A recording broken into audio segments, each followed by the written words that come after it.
Bonjour à tous, nous sommes le 1er mai 2021 et aujourd'hui nous sommes dans une vidéo consacrée au livre de Tobie et plus particulièrement au démon Asmodée. Petit récapitulatif, donc Asmodée est un puissant démon, il est prince des enfers selon les traités de théologie et démon destructeur. Donc aujourd'hui j'ai sollicité Arnaud Dumouche, théologien, qui contribue beaucoup à répondre à mes questions pour mes vidéos.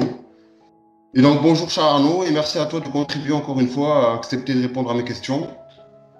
Bonjour Kevin, bonjour, oui tout à fait, parce que tu poses les bonnes questions, c'est pour ça aussi, hein. C'est bien. Je te remercie, je te remercie. Et donc, comme je disais, si tu veux bien aujourd'hui, on va regarder de près, on va s'intéresser au livre de Tobie, qui nous parle donc de ce démon, Asmodée. Au chapitre 3, verset 8, il est question de la future femme de Tobie, donc Sarah, qui aurait eu 7 maris, qui se seraient fait tuer par ce démon. Donc, qu'est-ce que tu peux nous dire à propos de ce livre et comment ces écritures-là nous parlent-elles d'Asmodée? Alors le livre de Tobie, c'est une magnifique histoire, hein. Est-ce qu'elle est vraie? On ne sait pas. Certains exégètes disent que c'est un conte, mais c'est possible que ce soit vrai. En tout cas, elle met en scène, vraiment à l'époque de l'exil à Babylone, donc une famille juive et un homme et une femme qui sont persécutés par le malheur. Il y a d'abord Tobie. Tobie, c'est un homme qui tombe il est aveugle parce qu'il n'a pas vu qu'il y avait un nid d'oiseaux au-dessus de lui. Les oiseaux ont versé de la fiente dans ses yeux, il a perdu la vue et donc il en est à mourir. Et à ce point-là qu'il finit par se dire, mon fils, qui s'appelle Tobie aussi, mon fils doit hériter de moi, or j'ai laissé une partie de mon argent chez un ami, il faut que je l'envoie. Et puis, au même moment, il y a une jeune femme qui voudrait se marier, absolument. Et elle est juive aussi, elle habite beaucoup plus loin, hein. Seulement, le pire des démons, dit la Bible, le pire des démons, c'est dans Tobie chapitre 3 verset 8, avait tué ses maris l'un après l'autre avant qu'ils se soient unis à elle comme de bons époux.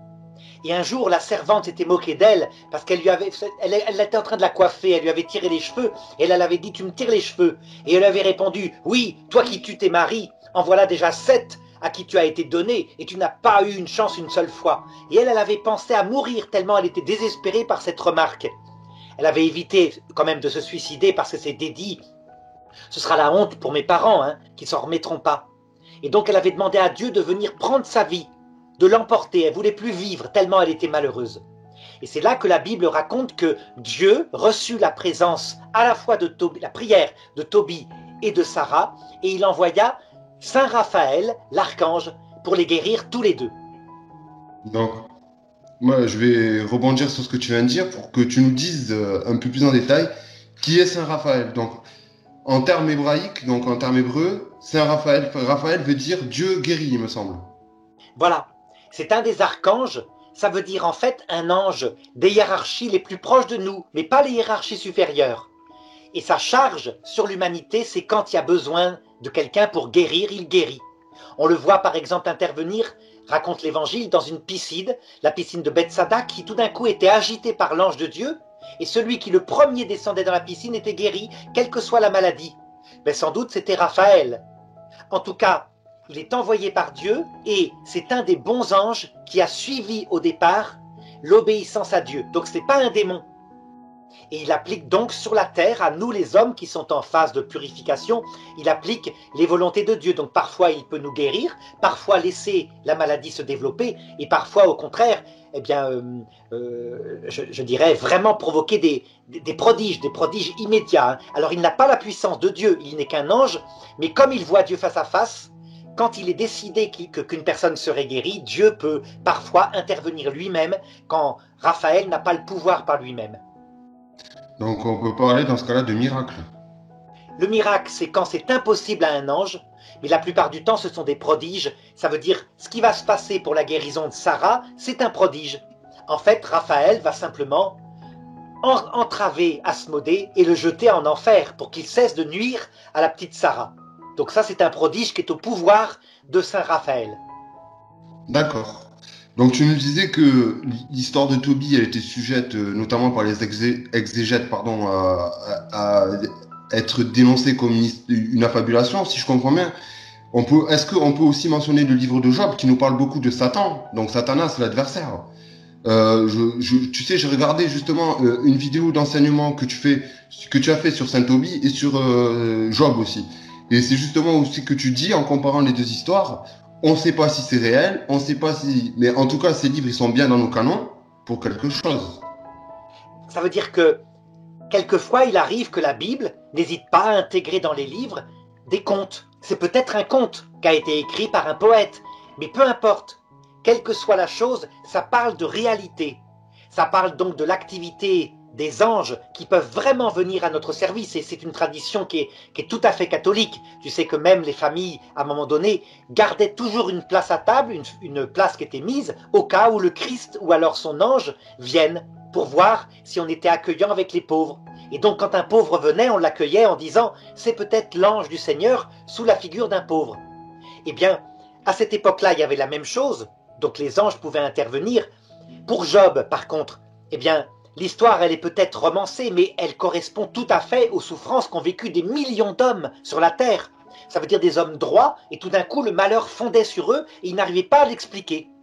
Donc Job, peut-être qu'il n'a pas existé, peut-être que c'est un homme qui est l'image de ces hommes-là, mais peu importe, ça raconte une réalité qui continue d'exister maintenant. Hein. Le malheur frappe certaines personnes. Et est-ce que ça a à voir aussi, alors plus particulièrement, je pense, le livre de Job, qui nous raconte que quand il y eut le jugement, l'adversaire aussi a été amené à assister à cette audience, justement. Est-ce que tu peux nous expliquer là-dessus sur quoi qu'est-ce que nous, en tant que lecteurs de la Bible, devons comprendre de ce texte-là particulièrement? Ça veut dire qu'en fait, les démons, qui sont des anges qui se sont révoltés contre Dieu, Dieu respecte leur avis. Tu vois, souvent, on les représente comme des gens qui sont jetés dans un feu où ils sont grillés, brûlés dans tous les sens, etc. En réalité, ils ont fait un choix d'orgueil. Mais ce choix d'orgueil, Dieu, qui les veut libres, le respecte. Et donc, leur choix en question permet d'établir une espèce de monde qui est selon leur volonté, un monde où il n'y a pas la vision béatifique, où ils sont maîtres du bien et du mal. Et Dieu permet même qu'ils puissent le proposer à l'homme et à la femme.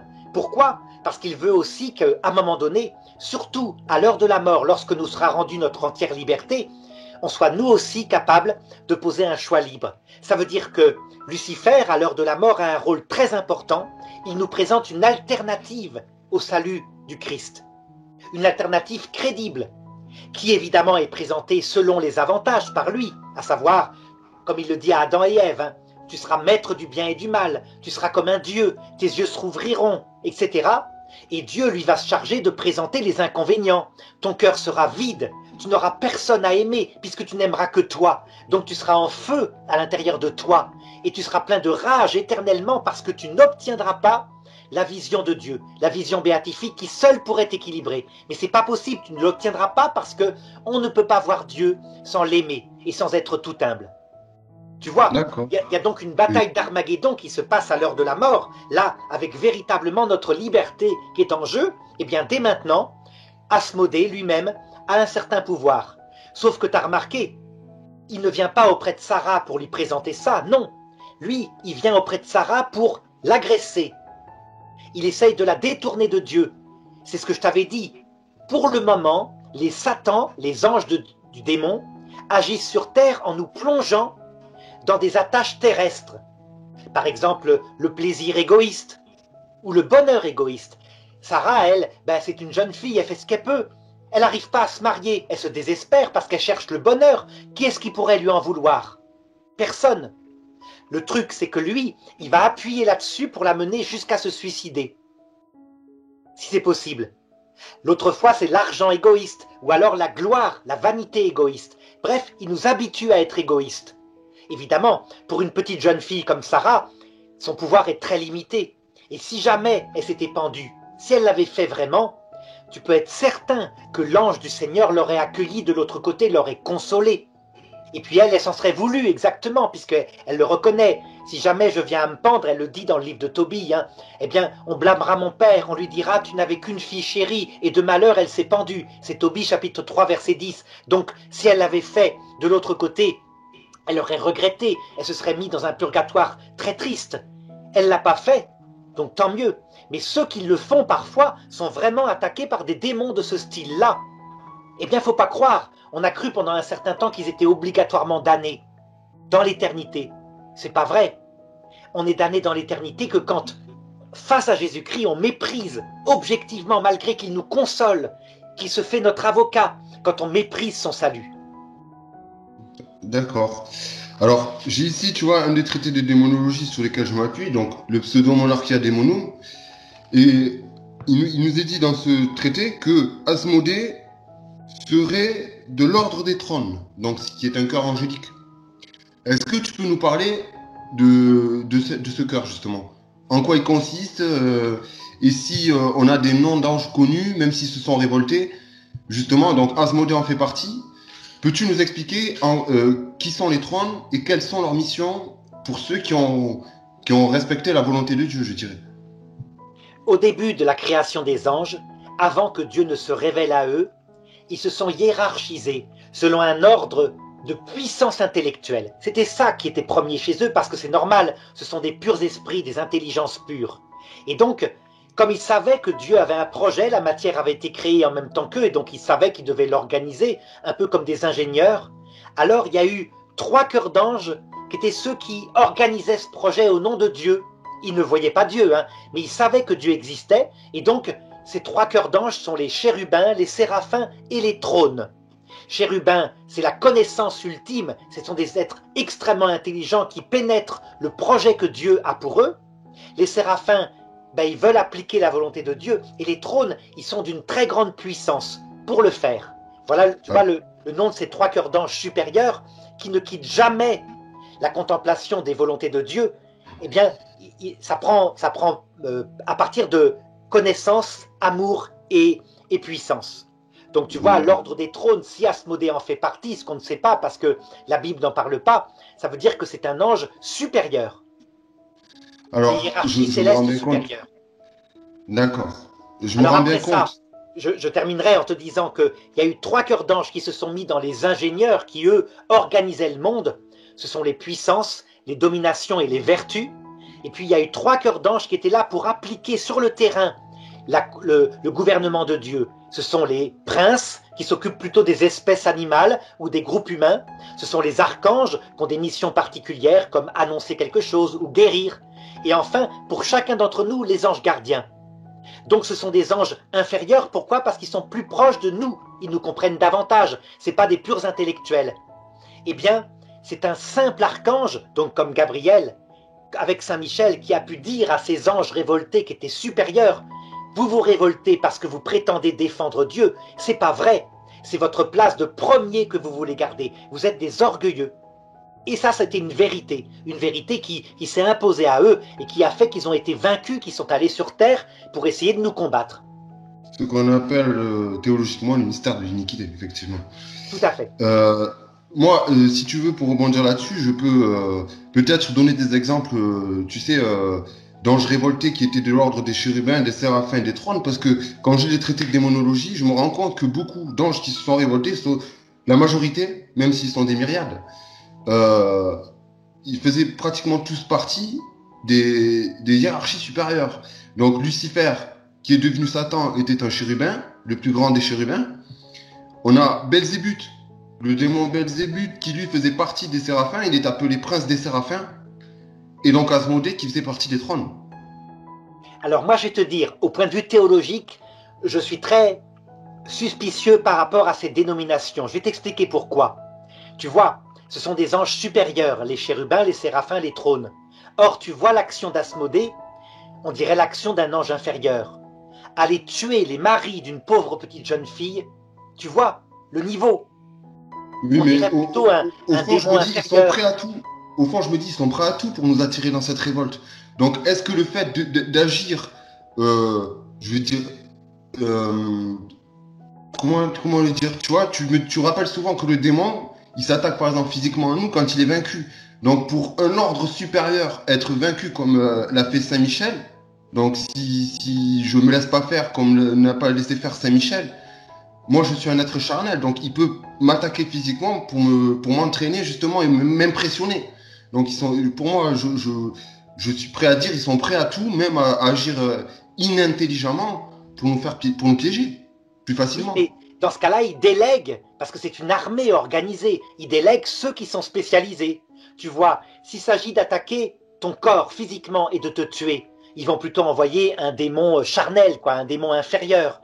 Si c'est pour torturer ta psychologie, en te rendant malheureux, tu vois, c'est plutôt les anges intermédiaires qu'on appelle les djinns, qui vont te mettre des angoisses. Pourquoi? Parce que c'est pas très efficace.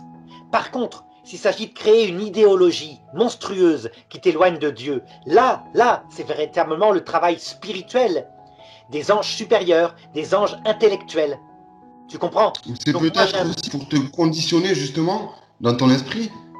Ils attaquent physiquement peut-être pour mieux te conditionner justement après derrière dans l'esprit. Après ça on sait pas, ce sont des choses qu'on peut supposer effectivement.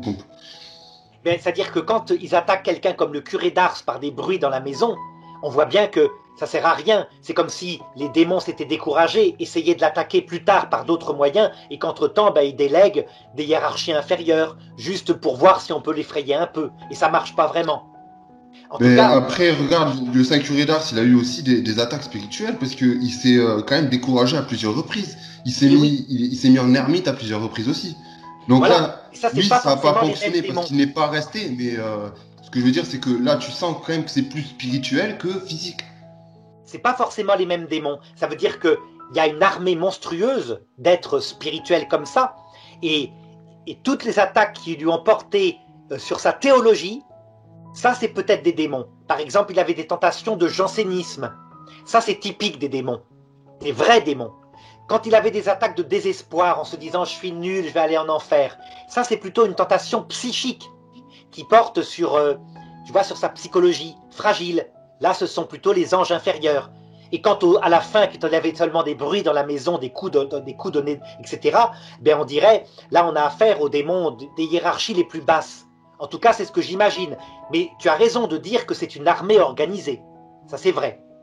Oui, parce que ça fonctionne. Il faut savoir que dans le domaine de la démonologie, comme dans la géologie, donc Arnaud est en train de nous dire que les anges, par leur intelligence, se sont classifiés en plusieurs ordres et plusieurs cœurs.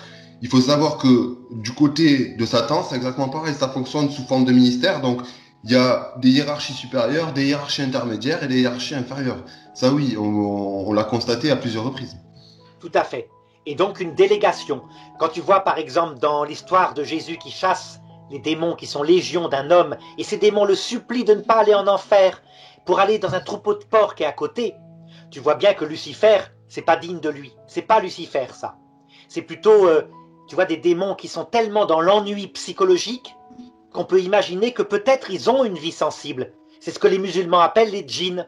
Peut-être. C'est une hypothèse. Je ne dis pas que ça fait partie de la foi catholique, mais c'est pas idiot. C'est une hiérarchie qu'on ne connaît pas. Et alors, en ce cas-là, s'ennuyer en ricanant avec des porcs, pourquoi pas, plutôt que d'être tout seul, centré sur leur propre malheur intérieur, dans un lieu solitaire, dans l'autre monde. C'est peut-être ça. Donc, tu vois, c'est comme ça qu'on a justement, je vais cibler ma prochaine question, en te disant qu'est-ce que nous dit l'Église justement sur l'existence potentielle de ces djinns? L'Église ne dit rien. On a simplement un texte de Saint Paul qui dit « Souvenez-vous que vous n'avez pas affaire à des êtres de chair et de sang, donc vos ennemis ne sont pas des humains, mais que les ennemis sont les puissances, les principautés, les dominations de ce monde intermédiaire, de ces espaces célestes. » Tu vois, c'est le seul texte qui montre qu'il y a plein d'espèces de démons. Et donc, Jésus lui-même, il dit à un moment donné à propos d'une personne qui, tu sais, je crois qu'elle se jette dans le feu, c'est comme des crises d'épilepsie. Elle dit, ce genre de démons ne partent que par le jeûne. C'est curieux. Oui. Donc un genre de démon. Bref, on ne connaît pas grand-chose et on verra sans doute de l'autre côté qu'il y a effectivement toutes sortes d'esprits, qu'il y a beaucoup plus de créatures qu'on ne croit. D'accord. Alors, continuons si tu veux bien sur Asmodée. Donc, je reprends donc le traité de démonologie que je suis en train d'étudier pour... tu sais que, je sais pas si tu savais, mais apparemment, selon l'ouvrage de la démonomanie de Loudun, un des 7 démons qui aurait pris la possession du corps de la mère prieure et la supérieure du couvent des Ursulines, donc sœur Jeanne des Anges, était Asmodée, justement. Oui. Et Asmodée, donc tu vois, la Bible l'appelle comme le pire des démons. Pourquoi? Parce qu'il a une attaque spécifique sur ce qui est la plus belle chose dans l'être humain, l'amour d'un homme et d'une femme, l'amour fidèle, tu vois, l'amour source de vie. Donc il attaque la chose la plus belle. Résultat, le pire des démons va s'attaquer à la chose la plus belle.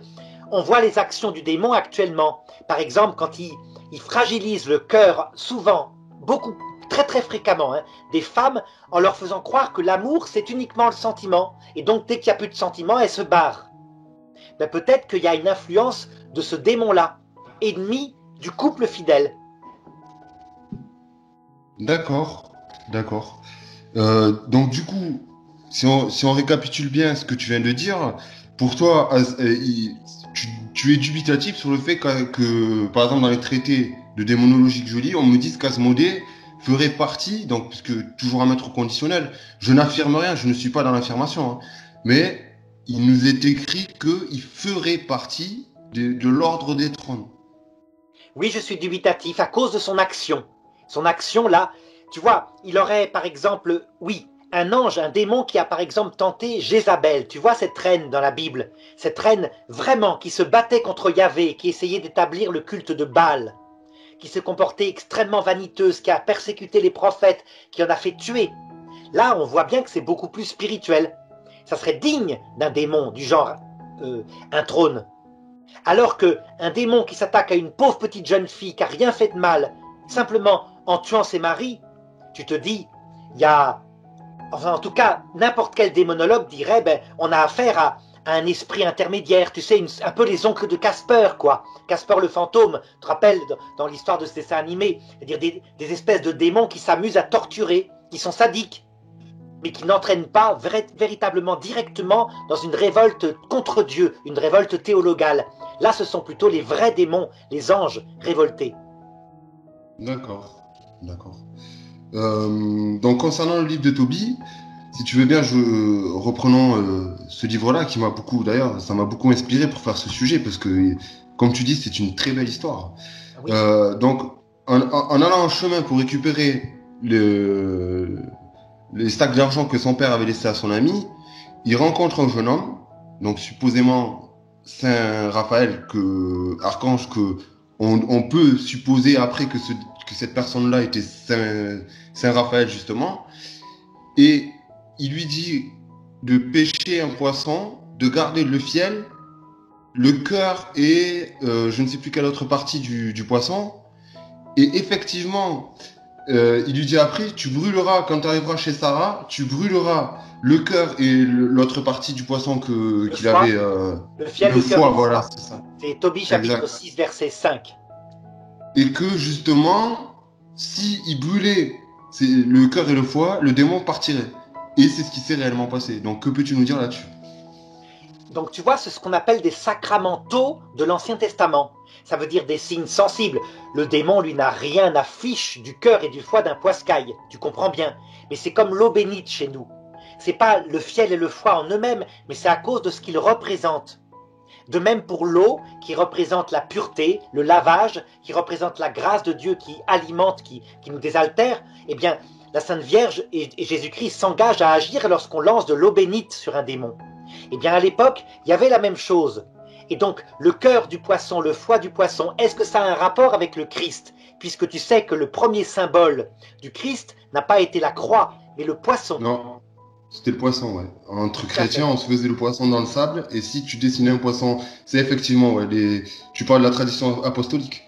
Voilà, simplement parce que premiers, ictus en grec, ben c'est les initiales de Jésus Christus, en grec, Jésus-Christ, fils de Dieu. Voilà, quelque chose comme ça. Et ça donne cette espèce de code que les chrétiens avaient choisi. Donc peut-être que ça a un rapport, hein, c'est possible. En tout cas, c'est un sens symbolique. Le cœur du poisson, donc le cœur du Christ, c'est tout l'amour de Dieu. Le foie, tu sais que c'est l'organe qui produit l'énergie, c'est-à-dire la puissance en nous. C'est vraiment le foie qui réserve, comment dirais-je, toute la guérison, le nettoyage du corps. C'est le pancréas qui produit le sucre, hein, il nettoie, etc. Donc ça peut avoir un rapport, même si à l'époque, les gens ne savaient pas à quoi servait le foie du tout, hein, et le cœur non plus. Mais voilà, il faut chercher un symbole comme ça. L'essentiel, c'est que quand ils ont fait ce sacramental, que Tobie est tombé amoureux de la petite Sarah, qu'il a demandé qu'elle soit son épouse le soir même, il a fait ce rituel, et ce qui compte, c'est que c'est Raphaël qui s'est jeté sur Asmodée, qui l'a attaché, ça veut dire il l'a empêché d'agir et il l'a chassé en enfer. Il n'attache pas avec des chaînes, hein. Simplement, sur ordre de Dieu, il lui demande de quitter cette femme et d'arrêter de l'embêter à jamais. Et il est obligé de s'en aller.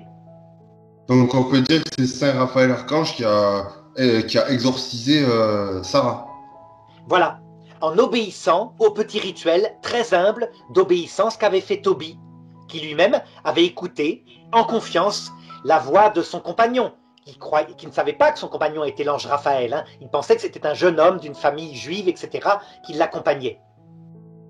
Et ensuite, donc, son père, donc le père de Sarah demande à ce qu'il reste 14 jours chez eux pour célébrer le mariage. Oui. Et il avait même fait creuser une tombe pour Tobie parce qu'il pensait que ce serait le 8e des maris de Sarah justement à mourir des mains du démon. Absolument.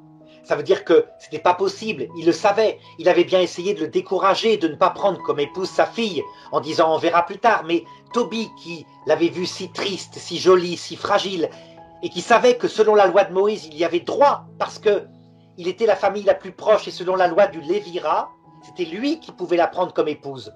Eh bien, il exige de se marier le soir même. Tu vois, c'est un acte de foi très courageux. Au départ, quand Raphaël lui a dit « elle te revient comme épouse selon la loi », il dit « non, je préfère pas ». Il était quand même inquiet, il n'avait pas envie, je le comprends, hein, pas envie d'être zigouillé le soir même. C'est vrai. Et donc, le retour a lieu, et quand Tobie arrive auprès de son père, parce que son père était aveugle, donc Tobit oui. était aveugle. Le fiel a servi justement à lui rendre la vue, un peu comme quand le Christ, symboliquement, prend de la boue, crache dedans pour guérir un aveugle à Jérusalem. Tout à fait. Voilà, c'est le sens. Voilà, tu as trouvé le sens exact de ça. Ça veut dire que quand on retrouve la vue, c'est le symbole de la lumière spirituelle, toujours comme ça, hein.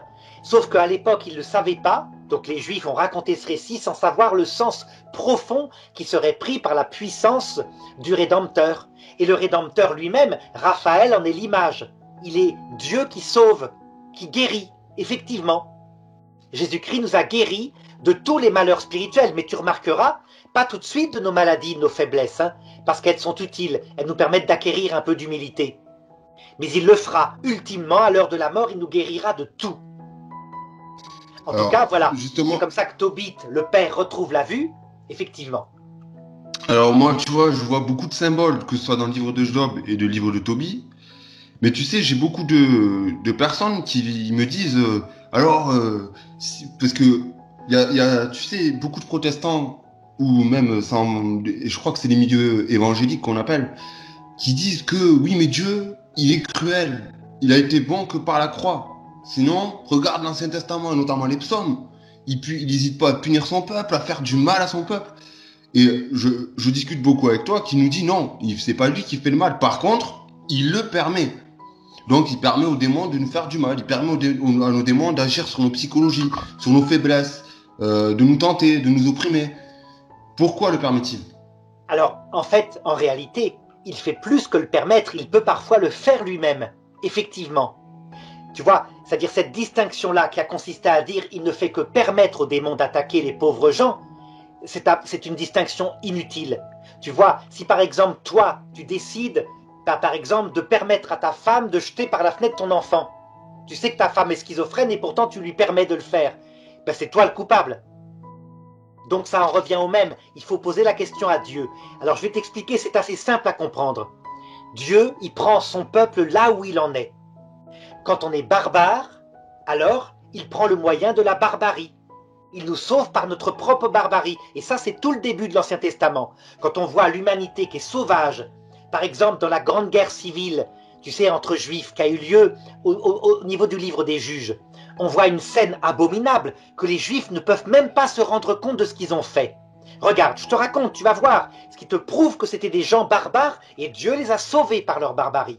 Donc, c'est un homme qui va chercher sa jeune femme qu'il avait tapée et qui s'était sauvée chez ses parents. Il la ramène chez lui et en passant, il s'arrête dans une ville de la tribu de Benjamin.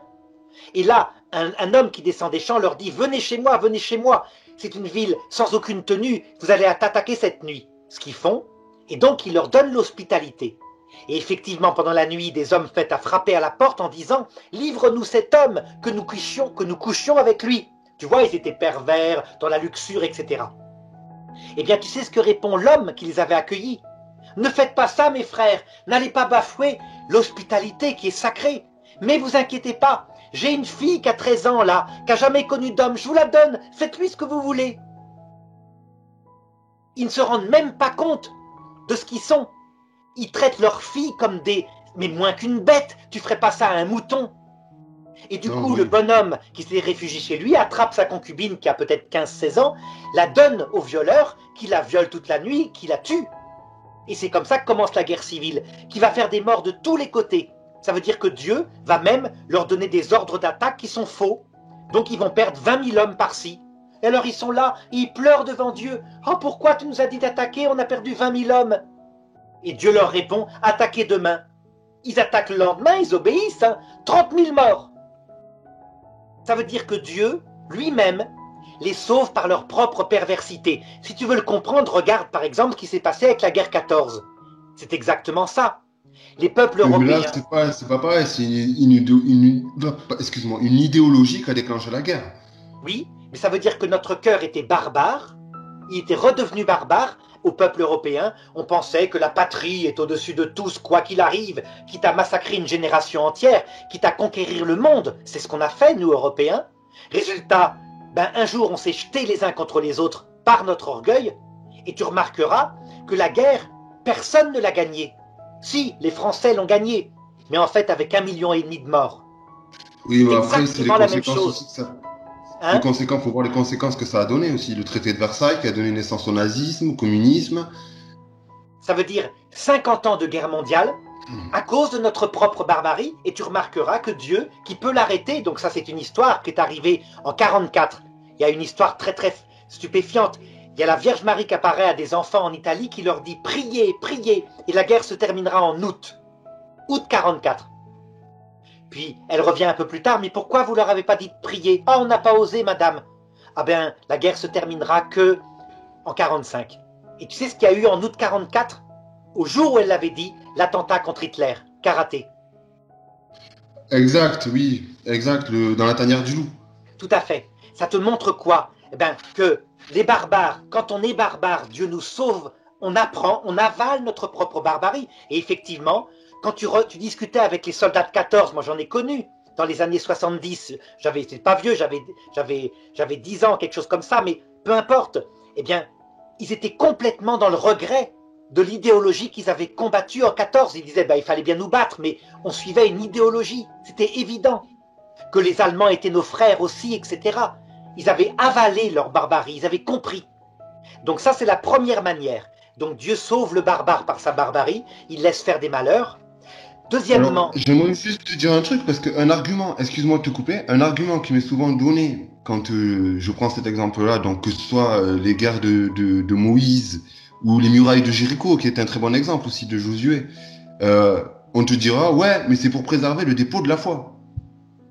Mais le dépôt de la foi, Dieu, par rapport à l'humilité et la charité du cœur, Dieu, il s'en moque, puisque la foi de Moïse, c'était une foi primitive. Moïse ne connaissait qu'une chose sur Dieu, c'est qu'il était unique. Il n'avait aucune révélation sur son cœur, sur son amour, etc. Au contraire, Dieu se présentait comme féroce. Tu te rappelles ce qu'il avait dit? Si quelqu'un, homme ou bête, s'approche de la montagne où je t'apparais, vous ne le toucherez même pas avec vos mains, mais avec des arcs, des pierres, vous le lapiderez, vous le tuerez. Donc Dieu, il se présente comme ça. Donc le dépôt de la foi, il n'a pas à le défendre. Simplement, il apprend à ce peuple en se montrant terrible. Il leur apprend leur propre misère. Et ensuite, quand ils ont été écrasés par leur propre méchanceté, par une vie de misère sur terre, alors il peut révéler son cœur à un moment donné et dire, vous voyez, pourquoi j'ai agi comme ça avec vous? Parce que sinon vous n'auriez pas écouté l'amour. Donc j'étais obligé de passer par cette première étape. Et là, tu imagines bien que la plupart sont reconnaissants, sont repentants, reconnaissent leur tort et se dirigent vers Dieu. C'est le cas des soldats de 14. Tu sais, quand tu plantes ta baïonnette dans le ventre d'un jeune Allemand de 18 ans comme ça, qui lui est tout tremblant peut-être et qui a une maman aussi, qui crie maman, etc. 50 ans plus tard, tu es là en train de te dire, bon sang, et je vais devoir le rencontrer de l'autre côté. Mais fallait le faire, oui, mais tu comprends, ça veut dire qu'on apprend ses propres péchés, sa propre dureté de cœur par ces actes-là. Évidemment, cette pastorale de Dieu ne lui plaît pas, c'est pour ça qu'il ne l'a pas gardée tout le temps. Il la garde toujours, hein, pour des gens barbares, par exemple les djihadistes, subissent le même pastoral. Ils prennent l'épée, ils périssent par l'épée, tous, les uns après les autres. Jésus le disait, quiconque prendra l'épée périra par l'épée. Voilà. Ce qui ne veut pas dire qu'il faut pas tout le temps, il faut parfois prendre l'épée. Par exemple, il fallait se battre contre les nazis, c'est évident. Tu périssais par l'épée, mais là tu savais pourquoi. Tu combattais une horreur. Donc il faut bien comprendre les messages de Jésus parce qu'ils sont expliqués par l'Église. Par contre, regarde, maintenant, la deuxième façon de se comporter de Dieu avec nous, c'est quand on est plein de bonne volonté, mais qu'on ne connaît pas encore tout ça. C'est le cas de la petite Sarah. La petite Sarah, elle n'a rien fait de mal, c'est une jeune fille. Qu'est-ce que tu veux qu'elle fasse? Elle cherche le bonheur sur terre. Elle n'a rien à voir avec les barbares que je t'ai raconté tout à l'heure, qu'avait livré la petite fille de 13 ans au viol pour surtout pas bafouer l'hospitalité. Non. Alors la petite Sarah, il laisse le démon l'approcher, donc Asmodée, parce que de cette façon-là, il augmente en elle un désir d'une réponse, un désir d'être sauvée. Tu vois, sa droiture de cœur, sa pureté de cœur se traduit en angoisse et en désir que quelqu'un vienne la chercher. Et ça marche. L'archange Raphaël lui est envoyé. Donc pendant des milliers d'années, il a traité l'humanité sans se révéler à elle encore, mais le cœur des gens développait de la soif de Dieu et ils n'ont pas été déçus. Alors, pour la plupart, ils voyaient le Messie leur apparaître à l'heure de la mort, et nous, on est la troisième espèce de gens qui vivent sur Terre, nous on a la chance de savoir tout ça. Donc c'est une chance extraordinaire. Et tu remarqueras, souvent on se comporte pas mieux. C'est vrai, c'est vrai. J'allais te poser la question suivante. Du coup, le démon, il n'agit que par l'autorisation de Dieu, on est d'accord? Parce que quelqu'un qui, par exemple, se rapproche de la sainteté, il devient gênant pour le démon. Parce que le démon sait pertinemment que c'est une âme qui ne réussira pas à rebeller contre Dieu. Tout à fait. Le démon, alors pourquoi Dieu le permet si tu te rapproches de la sainteté, justement? Alors, regarde, le démon, en ce qui le concerne, lui, il ne vise qu'une chose, c'est nous perdre. Ça, c'est ton intention. Mais quand il reçoit l'autorisation de Dieu d'attaquer quelqu'un, il essaye de le faire tomber dans le péché. Dieu le permet, pourquoi? Parce qu'il y a un effet non prévu par le démon qui se produit. La persécution, comme l'a subi la petite Sarah, ou alors comme l'a subi Jésus-Christ, qui lui-même a été attaqué par le démon violemment jusqu'à le faire tuer à la croix, elle forme à nous un cœur brisé, un esprit plein de questions, y compris pour les chrétiens. Tu vois, on a beau savoir que tout ça est prévu par Dieu pour nous entraîner vers la vie éternelle, n'empêche que quand on est passé par ces persécutions-là, on devient miséricordieux. Ça veut dire que tout d'un coup, on n'a plus envie de ricaner des méchants en voyant leur malheur, ou alors de dire « Ah ceux qui ne sont pas chrétiens et qui sont de bonne volonté, tant pis pour eux, c'est de leur faute ». Non, on devient plein de miséricorde, on comprend que Dieu est en train de les sauver par un chemin beaucoup plus dur que le nôtre. Du coup, ayant souffert nous-mêmes, on peut les comprendre, les aimer, prier pour eux, éventuellement leur annoncer l'évangile, pour qu'enfin ils portent la croix de Jésus, qui est beaucoup plus légère puisqu'elle a un sens, et non pas la croix, soit du bon larron, donc ça c'est pour les hommes de bonne volonté, c'est ce que portait la petite Sarah, soit la croix du mauvais larron, ça c'est ce que portaient les gens méchants, dont je t'ai parlé tout à l'heure, donc ceux qui avaient livré la jeune fille là, et qui sont morts au combat un peu plus tard.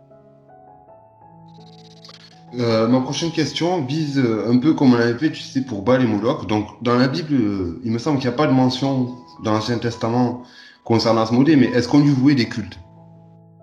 Oh c'est certain. Il n'y a pas de mention de ça, mais Asmodée était un démon qui était connu. Donc tu peux absolument être certain que dans les pays aux alentours d'Israël, où il y avait ces cultes sataniques, certains avaient compris sa puissance. Qu'est-ce qui était arrivé à Sarah elle-même pour qu'elle soit ainsi possédée par un démon? Enfin, pas possédée, c'est pas comme ça que ça s'appelle. Il ne venait pas à l'intérieur d'elle-même. Elle était plutôt agressée, comment on appelle ça? Vexation. Oui, mais qui vont beaucoup plus loin puisqu'on tue ses propres fiancés. Tu vois, c'est pas seulement des bruits extérieurs, hein, c'est vraiment une attaque extrêmement violente. Est-ce qu'on Donc lui des avait lancé oppressions. un sort? C'est possible qu'un jeune homme qui était sorcier lui ait lancé un Mais sort, tu hein. vois, j'allais te répondre ça. Qu'est-ce qui est arrivé? J'allais te répondre ça. Peut-être une malédiction, hein. Peut-être, on ne sait pas. En tout cas, permise par Dieu, toujours pareil. Donc tu as raison de dire que Dieu, il est tout puissant et donc il pourrait arrêter ça. Et Jésus a répondu à ça en disant, c'est pour que la gloire de Dieu se manifeste en elle. Ça veut dire que tous ces malheurs qu'on subit, tous au cours de sa vie, c'est en fait un purgatoire. Et de l'autre côté, on doit en principe arriver à genoux, sans illusion sur soi, tout humble, en disant à Oui, mais Dieu, là, je te dirais, excuse-moi, hein, mais en conséquence, sur Terre, donc du purgatoire de la Terre, tu sais, beaucoup d'exorcistes disent, pour que le démon se dresse sur le chemin de ta vie, il faut que tu aies ouvert une porte. pas forcément. Justement, tous les cas existent. Tu vois, ce cas qu'ils décrivent est vrai. Ça veut dire que ceux qui, par exemple, touchent au spiritisme, ou alors font un phénomène de sourcier pour trouver de l'eau, et puis ça marche pas assez, donc ils se mettent à invoquer un esprit. Là, ils ouvrent des portes. Je suis d'accord. Mais il y a aussi des véritables victimes, et elles sont de deux sortes. D'abord, cette jeune fille Sarah, qui peut-être a été ensorcelée par quelqu'un qui était jaloux. Donc là, t'es victime, t'as rien fait de mal. Il y a simplement qu'elle est démunie parce que elle n'a pas de protection de Dieu. Elle est peut-être une adolescente comme ça qui prie pas tellement peut-être, mais c'est pas de sa faute. Et puis deuxièmement, il y a les grands saints, ceux qui se battent pour Dieu. Et là, le démon vient les attaquer comme saint Antoine du désert, parce qu'il voit que c'est des êtres extraordinaires. Jésus et la Vierge Marie ont été attaqués comme ça. Et ils n'avaient ouvert aucune porte. D'accord, d'accord. Mais écoute, je pense que concernant ce modèle, moi j'ai plus d'autres questions. Je pense qu'on a bien fait le tour. Si tu as quelque chose à rajouter. Eh bien, la fin de l'histoire. À la fin, donc, Raphaël est allé chercher à la place de Tobie, il lui a fait confiance, il a fait un pari énorme, il aurait pu se barrer avec l'argent, il est allé chercher l'argent parce qu'il était parti en voyage pour récupérer l'argent en question. Il revient avec eux chez leurs parents, Tobie marche en tête, il va rendre la vue à son père avec le fiel du poisson, et ensuite ils font la fête, ils accueillent la petite Sarah, et c'est une fête qui va durer des jours et des jours. Et à un moment donné, Tobit, le père, dit à sa femme, écoute, tu sais, tout notre bonheur, la vue que j'ai retrouvée, et puis Sarah, notre belle-fille qui a été délivrée du démon, on le doit au compagnon qui a accompagné notre fils Tobie. On doit lui donner la moitié de l'argent. On ne peut pas faire autrement, tellement on lui doit. Et tout le monde est d'accord. Et donc on convoque l'archange Raphaël et on lui dit. Et à ce moment-là, l'archange Raphaël leur parle et leur dit, écoutez, je ne dois pas maintenant vous cacher le secret de Dieu. Vous avez cru me voir manger, mais en fait je ne mangeais pas. Vous avez cru me voir boire, je ne buvais pas. J'étais présent auprès de toi, Sarah, lorsque ta prière est montée vers Dieu et que tu demandais la mort. Et j'étais présent auprès de toi, Tobit, quand tu demandais la mort après d'être venu aveugle. Aussitôt, toute la famille comprit qu'ils avaient affaire à un ange et tomba par terre, la face contre terre, parce qu'ils se disaient, si on voit Dieu ou l'ange de Dieu face à face, on va mourir. Donc ils s'étaient terrorisés. Et l'ange à ce moment-là leur dit, non, n'ayez pas peur, relevez-vous. Et ils le voyaient qui était suspendu au-dessus du sol. Et il leur dit, restez fidèles à Dieu, restez fidèles quoi qu'il arrive, la délivrance va bientôt arriver. Il parlait de la délivrance par rapport à cette vie terrestre, mais aussi du retour du peuple hébreu en Israël et aussi de la venue du Messie. Tu vois, et puis ensuite il disparut à leurs yeux. Et c'est ainsi qu'ils mirent par écrit cette histoire, qui, moi j'y crois, hein, je crois tout à fait qu'elle a eu réellement lieu. Et quand les exégètes disent que c'est un conte, c'est parce que ils ne croient plus au surnaturel. Tu sais, ils essayent de dire aussi que Sainte Jeanne d'Arc c'est un conte. Mais c'est pas vrai. Jeanne d'Arc, on a un procès, c'est réel que Sainte Marguerite et Sainte Catherine d'Alexandrie lui apparaissaient. Donc, pourquoi pas dans le livre de Tobie? En tout cas, tu vois, c'est une magnifique histoire qui montre que les anges nous protègent. On est dans les mains de Dieu, que des malheurs peuvent parfois nous arriver, effectivement, mais c'est toujours pour façonner notre cœur. C'est l'intention de Dieu. Donc, il n'est pas cruel. Il faut simplement acquérir ce cœur humble au terme de notre vie, ou alors dans le purgatoire après la mort. Sinon, on ne peut pas voir Dieu face à face. On n'y arrive pas. On ne supporte pas. C'est la clé de toute la théologie, cette histoire d'amour poussée jusqu'à l'oubli de soi. D'accord. Eh bien, écoute, je te remercie, hein, je pense que les choses sont claires. Donc, Asmodée égale démon, démon destructeur même, je dirais. Arnaud vient de quelque part de nous en donner la preuve par le récit de Toby. Et, euh, et puis écoute, ma foi, moi, j'y crois aussi à cette histoire parce que elle n'est pas dans la Bible pour rien. Je pense que ces histoires qu'il y a dans la Bible, elles sont pas là pour rien. Tout à Voilà fait. le fond de ma Alors, pensée. peut-être un dernier point quand même que je devrais te dire. Tu sais, Asmodée, je suis convaincu qu'actuellement, il revient. Il attaque les couples, et en particulier les jeunes filles. Tu sais que 8 divorces sur 10 viennent des filles qui s'en vont parce qu'elles n'arrivent pas à assumer le quotidien. Elles croient que l'amour va être comme au début, tu sais, c'est-à-dire le cœur qui bat, le romantisme total, etc. En réalité, le sentiment, le plaisir sentimental, c'est un plaisir. Ça veut dire c'est donné au début du couple. Et après, il y aura des moments de plaisir sentimental. Mhm. La réalité, c'est qu'il faut qu'elle soit capable de se dire spirituellement, et c'est comme ça qu'elle vainc Asmodée, cet esprit qui est plutôt un esprit du psychisme, qu'on vainc par son intelligence, à se dire que non, quoi qu'il arrive, au bout de 2 ans, 3 ans de couple, eh ben, le mari, il est vautré devant le canapé de temps en temps, il n'est pas toujours sympa, mais c'est comme ça. Et donc, c'est à elle de rester et d'exiger du mari des petits gestes de délicatesse, de refaire des petits cadeaux de temps en temps, donc de se bagarrer pour leur couple, de ne pas partir. Et là, à ce moment-là, on vainc Asmodée, le démon de la tentation psychique des femmes. Tu vois? Oui, Alors les oui. musulmans, eux, ils disent, bah, c'est pas compliqué, les femmes, on les fait taire, on les met dans l'obéissance. Mais c'est pas vrai, c'est pas ça. Ça, c'est primitif. Non, une femme, elle se prend en main. Il faut qu'elle devienne adulte, qu'elle maîtrise en elle le côté sentimental, qu'elle sache exactement le mettre à sa juste distance. Et pour les hommes, souvent, c'est le côté sexuel. C'est-à-dire que les tentations viennent plus tard, quand la femme a un peu vieilli. À 40 ans, c'est là que beaucoup d'hommes trahissent. Donc c'est pas mieux, hein. Non, c'est pas mieux, c'est sûr. Eh bien, écoute, je te remercie Arnaud, encore une fois. Et comme on dit, à une prochaine fois pour de nouvelles aventures. Voilà, merci beaucoup. Merci, au revoir. Merci Au Arnaud. revoir. À Au revoir. bientôt.